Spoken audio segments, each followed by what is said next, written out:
പിതാവിൻ്റെയും പുത്രൻ്റെയും പരിശുദ്ധാത്മാവിൻ്റെയും നാമത്തിൽ വിശുദ്ധ യോഹന്നാൻ അറിയിച്ച നമ്മുടെ കർത്താവ് ഈശോ മിശിഹായുടെ പരിശുദ്ധ സുവിശേഷം അധ്യായം 9 വാക്യങ്ങൾ 35 മുതൽ. അവർ അവനെ പുറത്താക്കി എന്ന് യേശു കേട്ടു. അവനെ കണ്ടപ്പോൾ യേശു ചോദിച്ചു, മനുഷ്യപുത്രനിൽ നീ വിശ്വസിക്കുന്നുവോ? അവൻ ചോദിച്ചു, കർത്താവേ, ഞാൻ അവനിൽ വിശ്വസിക്കേണ്ടതിന് അവൻ ആരാണ്? യേശു പറഞ്ഞു, നീ അവനെ കണ്ടു കഴിഞ്ഞു. നിന്നോട് സംസാരിക്കുന്നവൻ തന്നെയാണ് അവൻ. കർത്താവേ, ഞാൻ വിശ്വസിക്കുന്നു എന്ന് പറഞ്ഞുകൊണ്ട് അവൻ യേശുവിനെ പ്രണമിച്ചു. യേശു പറഞ്ഞു, കാഴ്ചയില്ലാത്തവർ കാണുകയും കാഴ്ചയുള്ളവർ അന്ധരായി തീരുകയും ചെയ്യേണ്ടതിന് ന്യായവിധിക്കായിട്ടാണ് ഞാൻ ലോകത്തിലേക്ക് വന്നത്. ഈശോ മിശിഹായിൽ ഏറ്റവും സ്നേഹം നിറഞ്ഞ മാതാപിതാക്കന്മാരെ, പ്രിയ സഹോദരി സഹോദരന്മാരെ, ദൈവത്തില് വിശ്വസിക്കുക. നീയും നിന്റെ കുടുംബവും രക്ഷ പ്രാപിക്കും. വിശ്വാസം എന്നത് പ്രത്യാശിക്കുന്നവ ലഭിക്കുമെന്ന ഉറപ്പും കാണപ്പെടാത്തവ ഉണ്ട് എന്ന ബോധ്യവുമാണ്. ഹെബ്രായക്കാർക്ക് എഴുതിയ ലേഖനം 11-ാം അധ്യായം 1-ാമത്തെ വാക്യത്തിൽ നാം വായിക്കുകയാണ്. ഒരു വിശ്വാസത്തിന്റെ ജീവിതം നാം ഓരോരുത്തരും നയിക്കുകയാണ്. പക്ഷെ ഇന്ന് ആധുനിക ലോകത്തിലേക്ക് നോക്കിയാൽ പല വ്യക്തികളും വിശ്വാസ ജീവിതത്തെക്കുറിച്ച് പല രീതിയിൽ പറയാറുണ്ട്. തിരുവചനത്തിൽ നാം വായിച്ചു കേട്ടതുപോലെ അവനിൽ വിശ്വസിക്കേണ്ടതിന് അവൻ ആരാണ്? ഇപ്രകാരത്തിലുള്ള ചിന്തകൾ നമ്മളെ ഓരോരുത്തരെയും കീഴടക്കുന്ന ഒരു സമൂഹത്തിലാണ് നാം ആയിരിക്കുന്നത്. ദൈവമെന്ന സത്തയില്ല എന്നും ദൈവത്തിന് എൻ്റെ ജീവിതത്തിൽ ഒന്നും ചെയ്യുവാൻ സാധിക്കുകയില്ല എന്നൊക്കെ പല പ്രത്യയശാസ്ത്രങ്ങളും നമ്മയൊക്കെ പഠിപ്പിക്കുകയും ചെയ്യുന്നു. ദൈവത്തെക്കാൾ ഉപരിയായിട്ട് മനുഷ്യനെ പ്രീതിപ്പെടുത്തുവാനായിട്ട് സമൂഹം പലപ്പോഴും പരിശ്രമിക്കുകയും ചെയ്യുന്നു. ഇപ്രകാരത്തിൽ ഉള്ളതിൻ്റെയൊക്കെ നടുവിൽ ഒരു ക്രൈസ്തവതയുടെ ജീവിതം, ഒരു വിശ്വാസത്തിൻ്റെ ജീവിതം എപ്രകാരത്തിൽ നയിക്കുവാനായിട്ട് നമുക്ക് ഓരോരുത്തർക്കും സാധ്യമാവുകയാണ്. ഞാൻ ഈ അടുത്തയിടെ ഒരു പ്രസംഗം കേൾക്കുകയുണ്ടായി. ആ പ്രസംഗം എനിക്ക് വളരെ അർത്ഥവത്താണെന്ന് തോന്നിപ്പോവുകയുണ്ടായി പലപ്പോഴും. കാരണം നമ്മുടെയൊക്കെ വിശ്വാസ ജീവിതത്തിൽ പലപ്പോഴും ഇപ്രകാരത്തിലാണ് സംഭവിക്കുന്നത്. വിശ്വാസത്തിൻ്റെ ആഴങ്ങളിൽ നിന്നുകൊണ്ട് പ്രാർത്ഥനയുടെ ചൈതന്യം ഒക്കെ പഠിച്ചുകൊണ്ട് നാം വളർന്നു വന്നപ്പോൾ പലപ്പോഴും നമ്മുടെയൊക്കെ ജീവിതത്തിൽ ബന്ധങ്ങൾ, ദൈവത്തോടുള്ള ബന്ധം പോലും അകന്നു പോകുന്ന ഒരവസ്ഥ ഉണ്ടാകുന്നതായിട്ട് പലപ്പോഴും എനിക്ക് തോന്നിയിട്ടുണ്ട്. ആ പ്രസംഗിച്ച വ്യക്തി പറഞ്ഞു വെച്ചത് ഇപ്രകാരമാ. ഒരു 5 വയസ്സുള്ള കുഞ്ഞിനോട് ചോദിക്കുകയാണ്, നിന്റെ ജീവിതത്തില് ഹീറോ ആരാണ്? സാധാരണ രീതിയിൽ ആ കുഞ്ഞ് പറഞ്ഞു വെക്കും, എൻ്റെ പപ്പ, എൻ്റെ അപ്പച്ചനാ എൻ്റെ ജീവിതത്തിലെ ഏറ്റവും വലിയ ഹീറോ. നമ്മുടെയൊക്കെ പ്രാർത്ഥനാ ജീവിതത്തിലും പ്രിയമുള്ളവരെ, കുഞ്ഞു മനസ്സുകളില് കരങ്ങള് കുപ്പി ഇളം മുട്ടിൽ നിന്നുകൊണ്ട് പ്രാർത്ഥിച്ച നിമിഷങ്ങളും ഇപ്രകാരം ആഴമായ ഒരു വിശ്വാസത്തോടെ, ഞാൻ എന്ത് ചോദിച്ചാലും എൻ്റെ ദൈവം എനിക്ക് നടത്തി തരുമെന്നുള്ള ഒരു വലിയ വിശ്വാസത്തോടു കൂടി ജീവിതം മുൻപോട്ട് നയിക്കുന്ന ഒരവസ്ഥ നമ്മുടെയൊക്കെ ജീവിതത്തിൽ ഉണ്ടായിരുന്നു. നമ്മുടെയൊക്കെ ജീവിതത്തിൽ നാം രൂപപ്പെടുത്തിയിരിക്കുന്നതും അപ്രകാരം തന്നെയാണ്. ഞാൻ എന്ത് ചോദിച്ചാലും എൻ്റെ ദൈവം എനിക്ക് നടത്തി തരും. വിശ്വാസത്തിൻ്റെ ആഴത്തിൽ നിന്നുകൊണ്ട് അബ്രാഹവും ഇസഹാക്കും യാക്കോബും പ്രാർത്ഥിച്ച അതിനേക്കാൾ ഏറെ തീഷ്ണതയുടെ വിശ്വാസത്തോടെ ഇളം മനസ്സോടുകൂടി നാം ഓരോരുത്തരും പ്രാർത്ഥിക്കുന്ന അവസ്ഥ. രണ്ടാമതായിട്ട് ഈ വ്യക്തി പറഞ്ഞു വെക്കുകയാണ്, ഒരു 10 വയസ്സൊക്കെ ആയി കഴിയുമ്പോൾ ഈ കുഞ്ഞിനോട് ചോദിക്കുകയാ, എങ്ങനെയുണ്ട് നിന്റെ ജീവിതത്തിൽ ഹീറോ ആയിരുന്ന പിതാവ്, എങ്ങനെയുണ്ട്? ആ കുഞ്ഞ് പറയും, ഓക്കെ, വലിയ കുഴപ്പമൊന്നുമില്ലാതെ പോകുന്നു. എങ്കിലും ആ ഒരു പഴയ അടുപ്പമോ ആ ഒരു പഴയ തീക്ഷ്ണതയോ ഇല്ല ജീവിതത്തിൽ. വിശ്വാസ ജീവിതത്തിൽ നാം കണ്ടുവരുന്നതും അത് തന്നെയാ. പലപ്പോഴും ആ ഒരു തീക്ഷ്ണതയോ ആ ഒരു വിശ്വാസത്തിന്റെ ആഴമോ ഇല്ല.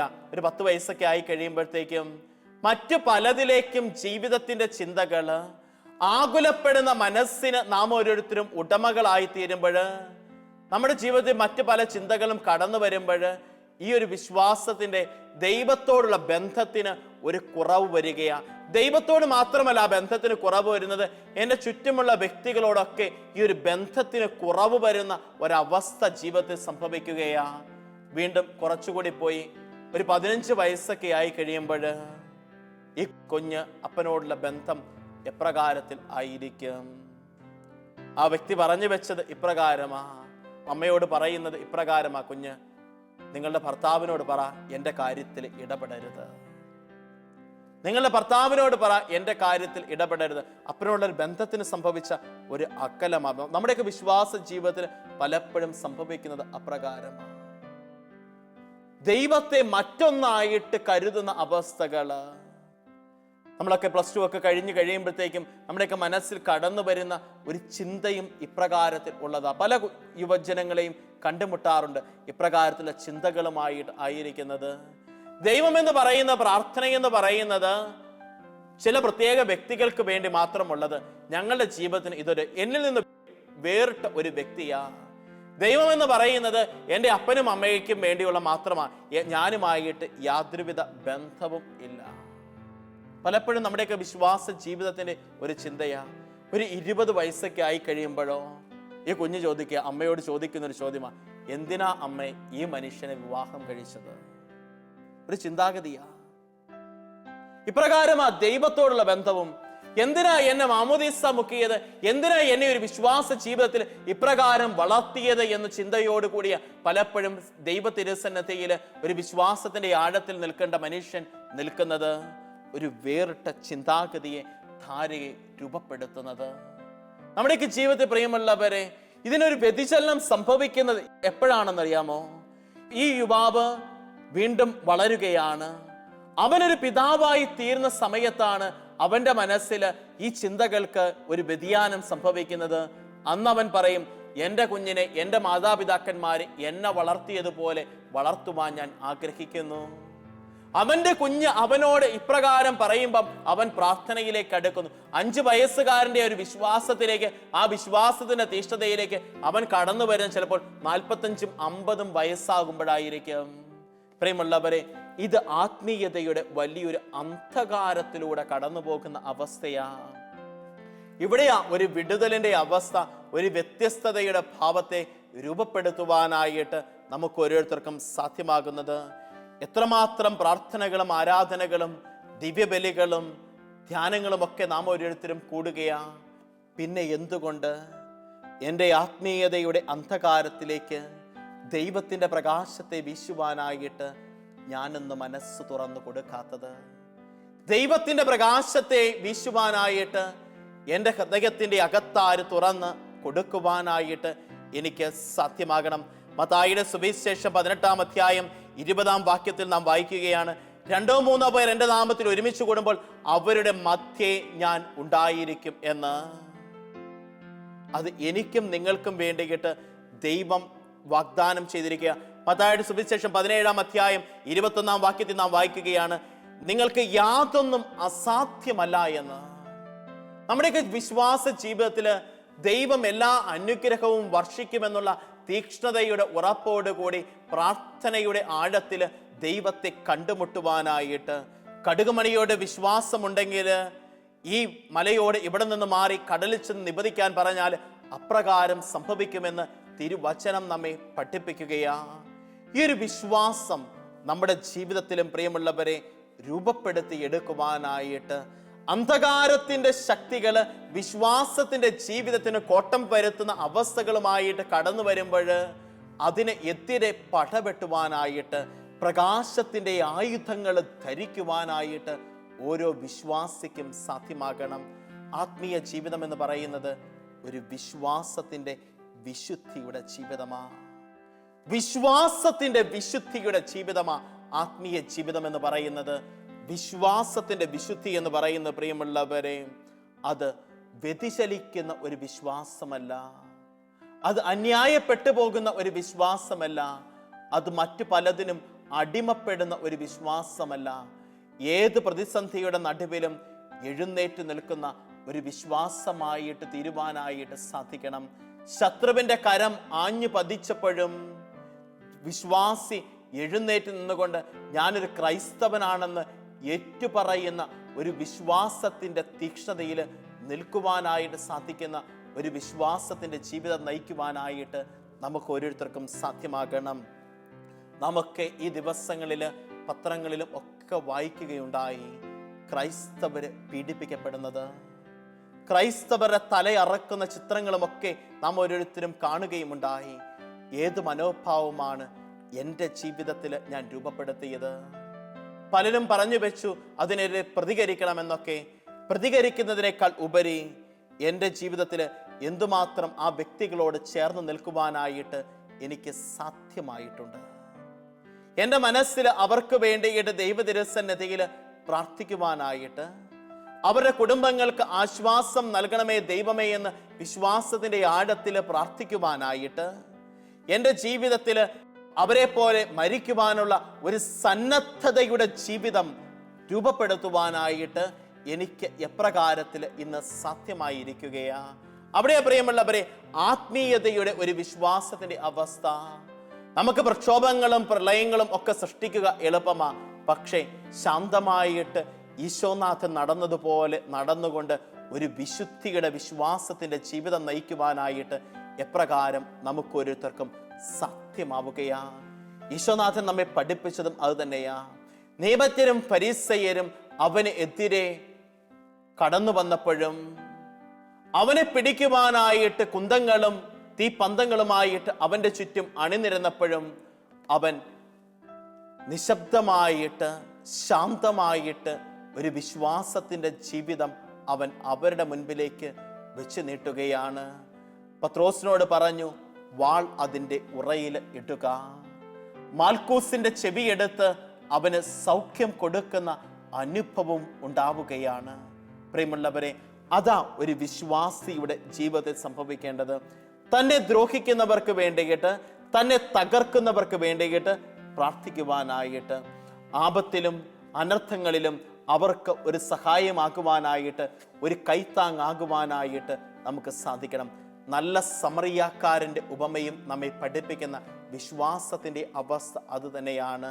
ശത്രുവായിരുന്നിട്ടും അവനെ തൻ്റെ കഴുതയുടെ പുറത്ത് കയറ്റുവാനും സത്രത്തിൽ കൊണ്ടുപോയി പരിചരിക്കുവാനും, പിറ്റേ ദിവസം പ്രഭാതത്തിൽ സത്രം സൂക്ഷിപ്പുകാരൻ്റെ കയ്യിൽ 2 ദിനാറ കൊടുത്തിട്ട് ഇവന് വേണ്ടി ചെലവാക്കിക്കൊള്ളുക, കൂടുതലായി അധികമായി എന്തെങ്കിലും ചെലവായാൽ ഞാൻ തിരിച്ചു വരുമ്പോൾ തന്നുകൊള്ളാമെന്ന് പറയുന്ന ഒരു വിശ്വാസിയുടെ മനോഭാവം നമ്മുടെയൊക്കെ ജീവിതത്തിൽ പ്രിയമുള്ളവരെ, ഇപ്രകാരത്തിൽ ഒരു വിശ്വാസത്തിന്റെ വിശുദ്ധിയുടെ മനോഭാവത്തെ രൂപപ്പെടുത്തുവാനായിട്ട്, അനുഗ്രഹത്തിന്റെ തികവാക്കി തീർക്കുവാനായിട്ട് നമ്മുടെയൊക്കെ കൊച്ചു ജീവിതങ്ങൾ സാധ്യമാകണം.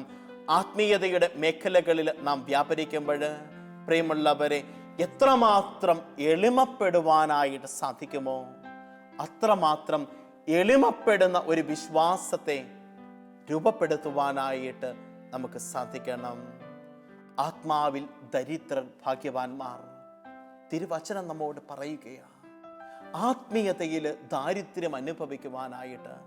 ആത്മീയതയുടെ ദാരിദ്ര്യം എന്ന് പറയുന്ന വിശ്വാസത്തിന് ദാരിദ്ര്യമല്ല, മറിച്ച് എൻ്റെ ജീവിതത്തിൻ്റെ വേദനയുടെയും തകർച്ചയുടെയും അവസ്ഥയിൽ എൻ്റെ ദൈവത്തോട് ചേർന്ന് നിന്നുകൊണ്ട് എനിക്ക് അനുഭവിക്കുവാനായിട്ട്, സുഖലോലുപതയുടെയല്ല മറിച്ച് സഹനത്തിൻ്റെ വഴിത്താരയിലൂടെ കടന്നു പോകുമ്പോൾ അനുഗ്രഹത്തിൻ്റെ ഒരു തികവാക്കി തീർക്കുവാനായിട്ട് എനിക്ക് സാധിക്കണം.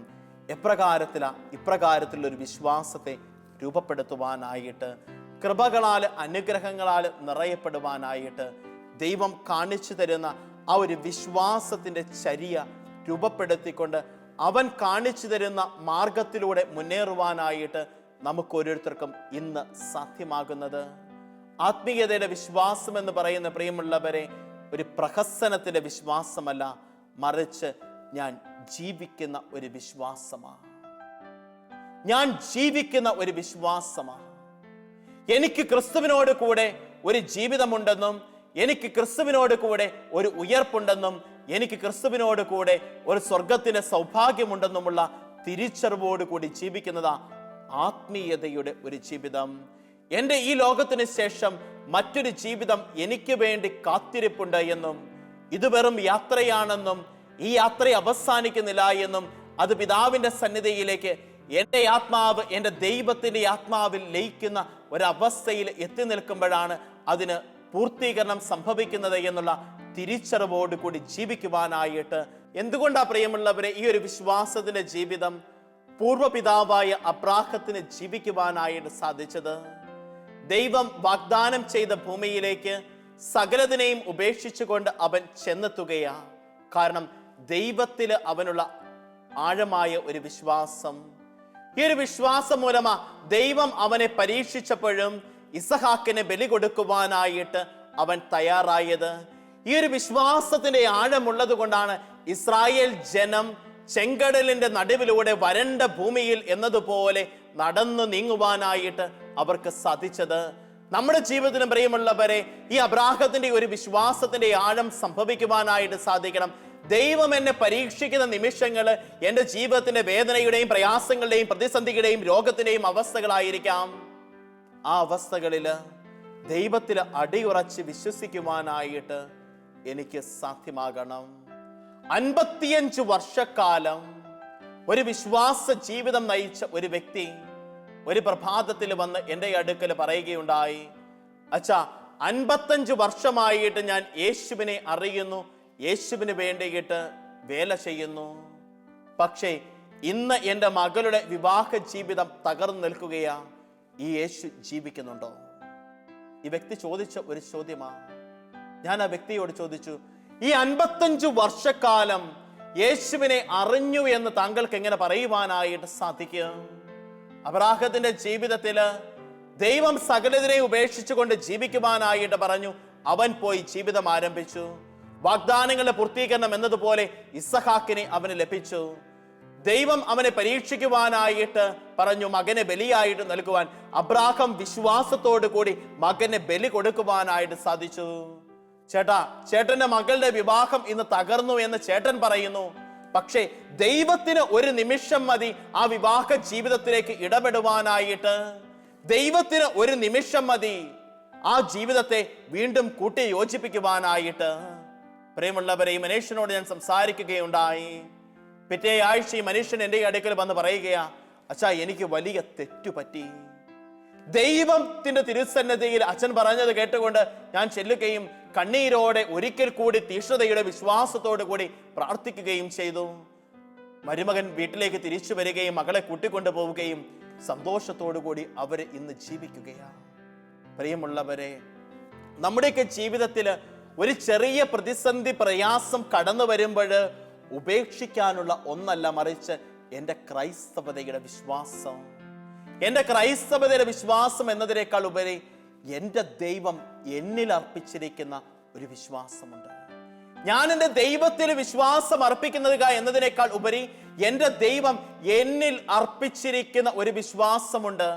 അതുകൊണ്ടാണ് ധൂർത്തപുത്രനായിട്ട് ഞാൻ ഓടി അകലുമ്പോഴും എന്നെ പിന്തുടർന്ന ഒരു സ്നേഹമായിട്ട് അവിടെ നിന്ന് നിൽക്കുന്നത്. പാപത്തിന്റെ പടുകുഴിയിൽ ഞാൻ വീഴുമ്പോഴും ഒരു കൈത്തിരി വെളിച്ചമായിട്ട് അവിടുന്ന് എൻ്റെ ജീവിതത്തിലേക്ക് കടന്നു വന്നുകൊണ്ട് എൻ്റെ ജീവിതത്തെ ഒരു അനുഗ്രഹമായി തീരുന്നത്. മോശയെ പോലെ മലമുകളിലേക്ക് ഞാൻ ഓടിക്കയറുമ്പോഴും കത്തി ജ്വലിക്കുന്ന അഗ്നിഗോളമായിട്ട് മുൾപടർപ്പായിട്ട് അവിടുന്ന് എൻ്റെ മുൻപിൽ നിൽക്കുന്നത് എൻ്റെ ജീവിതത്തെ ഒരു അനുഗ്രഹമാക്കി അവിടുന്ന് വഴി നടത്തുന്നത്. പ്രിയമുള്ളവരെ, ഈ ഒരു തിരിച്ചറിവിന്റെ വിശ്വാസത്തിന്റെ ശൈലിയെ രൂപപ്പെടുത്തിക്കൊണ്ട് ജീവിതത്തെ ഒരു നിറവാക്കി തീർക്കുവാനായിട്ട് നമുക്കൊക്കെ സാധ്യമാകണം. നമ്മുടെയൊക്കെ ജീവിതത്തിൽ പ്രിയമുള്ളവരെ, എപ്രകാരമാ മക്കബയക്കാരുടെ പുസ്തകത്തിൽ നാം വായിക്കുകയാണ്, ഒരമ്മ തന്റെ വിശ്വാസത്തിന്റെ ജീവിതത്തെ പ്രതി തന്റെ 7 മക്കളെ ബലിയായിട്ട് കൊടുക്കുവാനായിട്ട് തയ്യാറാവുകയാ. 7 മക്കളെ ബലിയായിട്ട് കൊടുക്കുവാൻ തയ്യാറാകുന്നു. എന്തുകൊണ്ട്? അങ്ങേ ലോകത്ത് ദൈവത്തിന്റെ തിരുസന്നിധിയിൽ ഈ മക്കളോടൊപ്പം സന്തോഷത്തോടു കൂടി അവിടുത്തെ സ്വർഗത്തിന്റെ ആനന്ദം അനുഭവിക്കുവാനായിട്ട് സാധിക്കുമെന്നുള്ള തിരിച്ചറിവോടുകൂടി. ഈ ഒരു തിരിച്ചറിവാ പ്രിയമുള്ളവരെ നമ്മളെ ഓരോരുത്തരെയും വഴി നടത്തേണ്ടത്. ഈ ഒരു തിരിച്ചറിവ നമ്മുടെയൊക്കെ ജീവിതത്തിന് ഒരു തികവായിട്ട് തീരേണ്ടത്. ഈ ഒരു തിരിച്ചറിവ്, ഈ ഒരു ഉറച്ച ബോധ്യമെന്ന് പറയുന്നത് പരിശുദ്ധാത്മാവ് നൽകുന്ന വലിയൊരു കൃപയാ. അതുകൊണ്ട് ആ തിരുവചനം നമ്മെ പഠിപ്പിക്കുന്നത്, സത്യാത്മാവ് വരുമ്പോൾ നിങ്ങൾ സത്യത്തിന്റെ പൂർണ്ണതയിലേക്ക് നയിക്കപ്പെടും. ഈ സത്യത്തിന്റെ പൂർണ്ണത, സത്യമെന്ന് പറയുന്നത് പ്രിയമുള്ളവരെ യേശുവ. വഴിയും സത്യവും ജീവനും ഞാനാകുന്നു. എന്നിൽ വിശ്വസിക്കുന്നവൻ ഒരിക്കലും അന്ധകാരത്തിൽ നടക്കുകയില്ല. അപ്പോൾ ആ സത്യം എന്ന് പറയുന്നത് യേശുവ. ഈ യേശുവിനെ തിരിച്ചറിഞ്ഞുകൊണ്ട് ആ യേശുവിൽ വിശ്വസിച്ചുകൊണ്ട് ജീവിതം മുൻപോട്ട് നയിക്കുക ഒരു വിശ്വാസത്തിന്റെ ജീവിതമാ. ആത്മീയതയുടെ കണ്ണുകൾ തുറക്കുവാനായിട്ട് നമുക്ക് സാധിക്കണം. അന്ധന് കാഴ്ച കൊടുത്തവൻ, അന്ധയാചകനായ ബർത്തമിയൂസ് വഴിയരികിൽ നിന്നുകൊണ്ട് യേശുവിനെ വിളിച്ചു പറഞ്ഞു, ദാവീദിന്റെ പുത്രനായ യേശുവേ, എന്നിൽ കനിയണമേ എന്ന്. അവന് കാണത്തില്ലായിരുന്നു ആരാണ് അതിലെ കടന്നു പോകുന്നത് എന്ന്. പക്ഷേ വിശ്വാസത്തിന്റെ അകക്കണ്ണുകൊണ്ട് അവൻ കണ്ടു, ഈ കടന്നു പോകുന്ന വ്യക്തി ദാവീദിന്റെ പുത്രനാ. ദാവീദ്, ഒന്ന് ആലോചിച്ച് നോക്കിയ പ്രിയമുള്ളവരെ, പഴയ നിയമത്തിലുള്ള വ്യക്തിയാണ്. പ്രവചനങ്ങളുടെ പൂർത്തീകരണം എന്നതുപോലെ ദാവീദിന്റെ വംശത്തിൽ നിങ്ങൾക്ക് വേണ്ടിയിട്ട് ഒരു രക്ഷകൻ ജനിക്കും. അത് വാഗ്ദാനമാണ്. പ്രവാചകന്മാരിലൂടെ ദൈവം കൊടുത്തിരിക്കുന്ന ഒരു വാഗ്ദാനമാണ്. ഈ അന്ധയാചകനായ ബർത്തമെയൂസ്, ഒന്ന് ആലോചിച്ച് നോക്കി, വിശ്വാസത്തിന്റെ അകക്കണ്ണോടുകൂടി ഈ വാഗ്ദാനത്തെ കാണുവാനായിട്ട് അവന് സാധിച്ചു. അതുകൊണ്ടാണ് യേശുനാഥൻ കടന്നു പോയപ്പോൾ അവൻ വിളിച്ചു പറഞ്ഞ്, ദാവീദിന്റെ പുത്രനായ യേശുവേ, എന്നിൽ കനിയണമേ. ഒന്ന് ആലോചിച്ച് നോക്കി, എന്തുമാത്രം ആഴമായ ഒരു വിശ്വാസമാ, എന്തുമാത്രം ആഴമായ ഒരകക്കണ്ണിന്റെ തുറവിയ അത്. നമ്മുടെയൊക്കെ ജീവിതത്തിൽ പ്രിയമുള്ളവരെ, ഈ ഒരു തുറവി അനുഭവിക്കുവാനായിട്ട്, ഈ തുറവിയെ ആസ്വദിക്കുവാനായിട്ട് നമുക്ക് ഓരോരുത്തർക്കും സാധ്യമാകുന്നു. 2000 വർഷങ്ങൾക്ക് ശേഷം ഈ യേശുവിനെ കാണുവാൻ എന്തുമാത്രം അവസരങ്ങളാ നമ്മുടെയൊക്കെ ചുറ്റുമുള്ളത്. എന്തുമാത്രം വേളകളിലൂടെയാ ദൈവം നമ്മുടെ ജീവിതത്തിലേക്ക് ഇടപെടുന്നത്. അവിടുന്ന് നേരിട്ട് നമ്മുടെ ജീവിതത്തിലേക്ക് ഇടപെടുകയാണ്. പരിശുദ്ധ കുർബാന സ്വീകരിക്കുമ്പോൾ അവിടുത്തെ ശരീരവും രക്തവുമായിട്ട് അവൻ നമ്മുടെ ഹൃദയത്തിൽ ഇറങ്ങി ആവസിക്കുകയാണ്.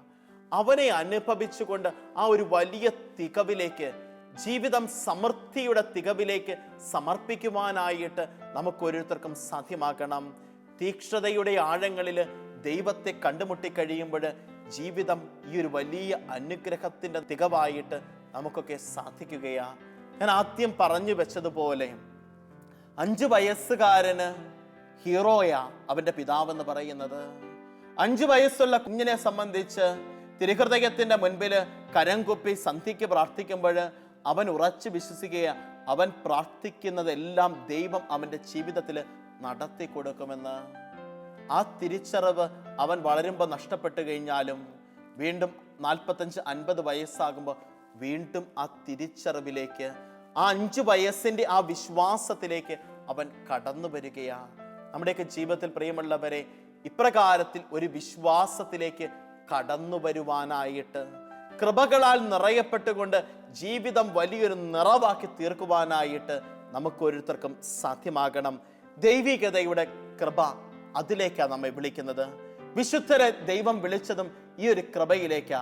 ഈ ഒരു കൃപയുടെ വഴിയാ വിശുദ്ധിയുടെ ജീവിതത്തിലൂടെ നമ്മെ ഓരോരുത്തരെയും കാണിച്ചു തരുന്നതും. നമ്മുടെയൊക്കെ ജീവിതത്തിൽ പ്രിയമുള്ളവരെ, ഈ ഒരു തികവിനെ, ഈ ഒരു നിറവിനെ സ്വായത്തകമാക്കുവാനായിട്ട് സാധിക്കണം. എപ്രകാരത്തിലാ ഇതിനെ സ്വായത്തകമാക്കുവാനായിട്ട് സാധിക്കുന്നത്?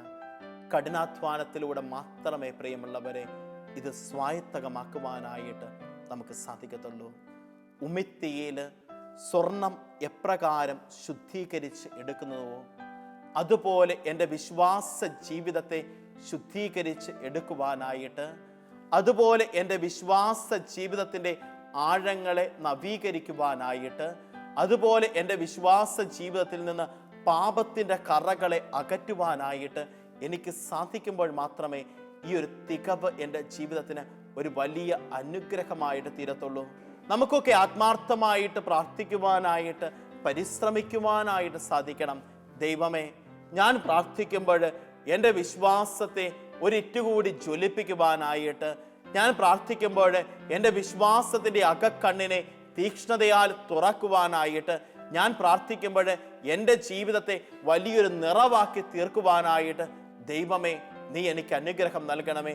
നിന്നെ സ്വീകരിക്കുമ്പോൾ, നിന്നെ അങ്ങേക്ക് വേണ്ടിയിട്ട് എൻ്റെ ജീവിതം സമർപ്പിക്കുമ്പോൾ ആഴമായ തീക്ഷ്ണതയുടെ ആഴത്തിൽ എൻ്റെ ജീവിതത്തെ കണ്ടുമുട്ടുവാനായിട്ട് നിന്റെ കുരിശോട് ചേർന്ന് നിൽക്കുന്ന ഒരു വിശ്വാസത്തിൻ്റെ ശൈലിയെ രൂപപ്പെടുത്തുവാനുള്ള വലിയ കൃപയും അനുഗ്രഹവും ദൈവമേ നീ എൻ്റെ ജീവിതത്തിലേക്ക് തരണമേ എന്ന് പ്രാർത്ഥിക്കുവാനായിട്ട്, അതിനായിട്ട് പരിശ്രമിക്കുവാനായിട്ട് നമുക്ക് സാധിക്കണം.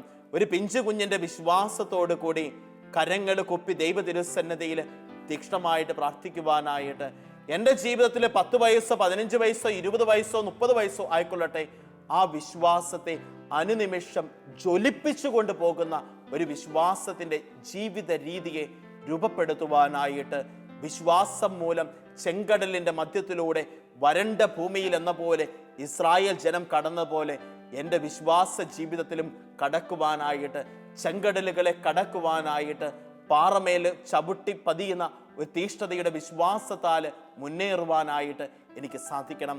അതിനുള്ള കൃപയ്ക്ക് വേണ്ടിയിട്ട് പ്രാർത്ഥിക്കുവാനായിട്ട്, പരിശ്രമിക്കുവാനായിട്ടുള്ള കൃപയ്ക്ക് വേണ്ടി നമുക്ക് പ്രാർത്ഥിക്കാം. ഒരു നിമിഷം കരങ്ങൾ കുപ്പി കണ്ണുകളടച്ച് നമ്മെ തന്നെ ദൈവ തിരുസന്നിധിയിൽ സമർപ്പിക്കാം. കാരുണ്യവാനും സ്നേഹനിധിയുമായ നല്ല തമ്പുരാനെ, എൻ്റെ ജീവിതത്തെ ഇതാ നിന്റെ തിരുസന്നിധിയിൽ സമർപ്പിക്കുന്നു.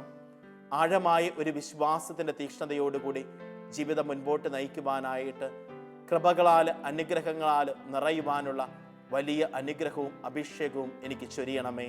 ആമേൻ.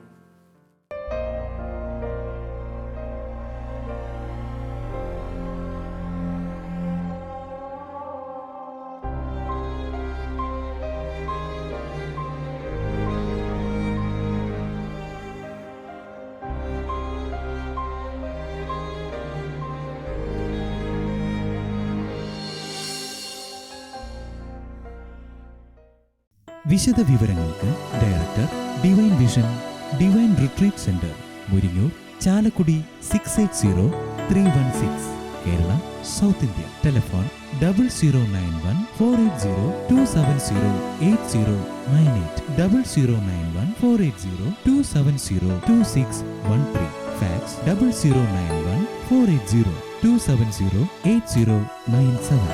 Email mail.divinetv@gmail.com. Website www.drcm.org.